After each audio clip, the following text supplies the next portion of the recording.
Assalamualaikum warahmatullahi wabarakatuh. Selamat pagi anak-anak semuanya. Bagaimana kabar hari ini? Semoga semuanya dalam keadaan sehat. Amin. Anak-anak, kembali bersama Bu Anissa Fahmi dalam pembelajaran Pendidikan Agama Islam dan Budi Pekerti kelas 6. Untuk materi hari ini, kita akan belajar bab 5, kisah keteladanan Nabi Muhammad SAW. Namun, sebelum memulai pembelajaran, marilah kita awali terlebih dahulu dengan membaca basmalah. Bismillahirrahmanirrahim. Meneladani perilaku kanak-kanak Nabi Muhammad SAW. Muhammad putra Abdullah bin Abdul Muthalib. Ibunya bernama Aminah binti Wahab. Muhammad lahir sudah dalam keadaan yatim karena ayahnya meninggal ketika Nabi Muhammad berada di dalam kandungan ibunya usia 6 bulan. Walaupun lahir dalam keadaan yatim, di tengah-tengah masyarakat jahiliyah, tidak ada guru yang mengajari, tidak ada yang memberitahu mana yang baik, mana yang buruk, mana yang bermanfaat dan mana yang berbahaya. Namun karena petunjuk dari Allah Subhanahu wa taala, Nabi Muhammad terpelihara dari perbuatan-perbuatan jahiliyah, syirik dan lain sebagainya. Sejak kecil, Nabi Muhammad SAW sudah menjadi rahmat bagi seluruh alam. Hal ini terbukti ketika Nabi Muhammad diasuh oleh Halimah Sa'diyah yang semula keluarga Halimah sangat miskin, bisa berbahagia atas rahmat Allah setelah mengasuh Nabi Muhammad SAW. Nabi Muhammad SAW anak yang amat sabar dan tabah.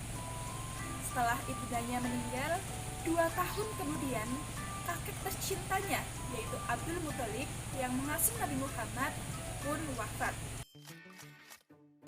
Selanjutnya, Nabi Muhammad SAW diasuh oleh pamannya yang bernama Abu Thalib.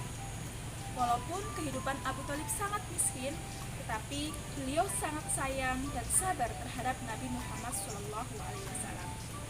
Melihat keadaan pamannya tersebut, Nabi Muhammad SAW mulai belajar untuk berdagang dan mengembala kambing. Wah, luar biasa sekali sifat dari Nabi Muhammad. Semoga anak-anak bisa mencontoh dan meneladani sikap Nabi Muhammad SAW. Kejujuran Nabi Muhammad SAW tentang kisah peletakan Hajar Aswad. Di saat Rasulullah SAW berusia 35 tahun, yaitu 5 tahun sebelum beliau diutus sebagai Rasul, bangsa Quraisy gotong royong merenovasi bangunan Ka'bah karena tembok-temboknya yang sudah mulai retak. Karena Ka'bah tetap seperti itu sebagaimana pada masa Nabi Ibrahim alaihissalam. Ketika pembagian tugas untuk merenovasi Ka'bah ini sudah dirampungkan di antara suku-suku, segera mereka pun mulai menggarapnya di setiap sisi Ka'bah. Ketika sampai pada bangunan yang diletakkan di atasnya Hajar Aswad, terjadi perselisihan di antara suku bangsa Quraisy. Masing-masing ingin mendapatkan kemuliaan untuk meletakkan Hajar Aswad ini ke tempatnya yang semula. Hampir saja terjadi saling membunuh di antara mereka, sampai datang Abu Umayyah bin Al-Mughirah Al-Maksumi. Dia pun memberikan usulan bahwa yang akan menghukumi kasus ini adalah orang yang pertama masuk dari pintu Masjidil Haram. Mereka pun setuju dengan usulan tersebut dan menunggu sosok pertama yang akan masuk. Ternyata sosok tersebut adalah Rasulullah SAW. Ketika mereka melihat beliau SAW, mereka berteriak seraya berkata, "Ini orang yang amanat, ini adalah Muhammad, kami meridhoinya." Mereka pun menceritakan kepada beliau Shallallahu Alaihi Wasallam tentang kasus tersebut. Rasulullah Shallallahu Alaihi Wasallam bersabda, "Bawakan kepadaku sehelai kain." Lalu mereka pun membawakannya dan beliau Shallallahu Alaihi Wasallam meletakkan Hajar Aswad tersebut di tengah kain tersebut dan bersabda, "Hendaknya setiap suku memegang tiap ujung kain ini, lalu angkatlah bersama-sama." Mereka pun melakukannya. Ketika sampai di tempat Hajar Aswad, beliau Shallallahu Alaihi Wasallam mengambil dengan tangannya yang mulia, lalu meletakkan batu Hajar Aswad tersebut di tempatnya. Ini merupakan jalan yang terbaik. Seluruh kabilah setuju dan meridhoi jalan keluar ini. Mereka pun tidak jadi saling menumpahkan darah. Sejak saat itu, Nabi Muhammad SAW dikenal di antara kaumnya dengan sifat-sifat terpuji yang beliau miliki. Kasih sayang Nabi Muhammad SAW terhadap anak, keluarga, orang tua, dan masyarakat.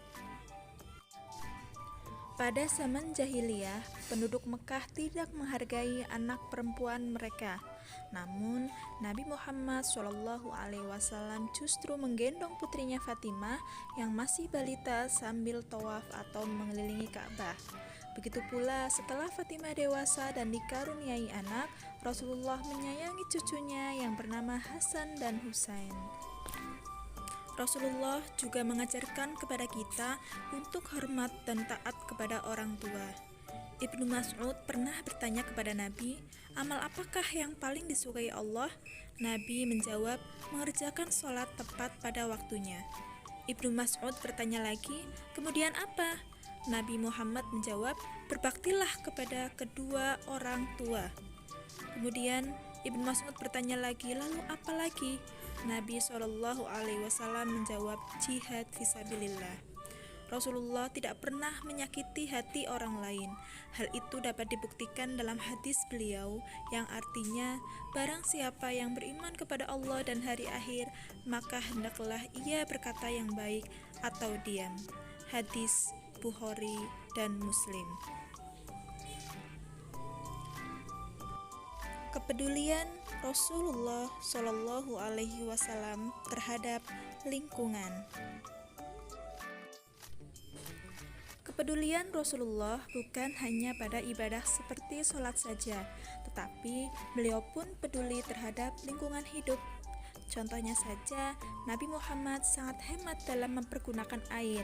Hal ini dibuktikan pada anjuran beliau agar tidak berlebihan dalam pemakaian air ketika sedang berwudu. Nabi Muhammad mengajarkan kepada kita untuk tidak melakukan kerusakan di bumi ini, misalnya membuang sampah sembarangan, menebang pohon secara liar. Kita pun harus peduli terhadap lingkungan kita. Nah, demikian tadi kisah keteladanan dari Nabi Muhammad SAW. Apakah kalian sudah paham? Hikmah apa yang kalian ambil dari kisah keteladanan tersebut? Betul sekali. Ada kejujuran, kemudian kasih sayang, kepedulian, dan tentunya sikap sabar dan tabah dari Nabi Muhammad SAW. Semoga kalian bisa mengamalkan sikap-sikap keteladanan tersebut di kehidupan sehari-hari kalian. Terima kasih, sampai jumpa di pembelajaran berikutnya. Kurang lebihnya mohon maaf. Wassalamualaikum warahmatullahi wabarakatuh.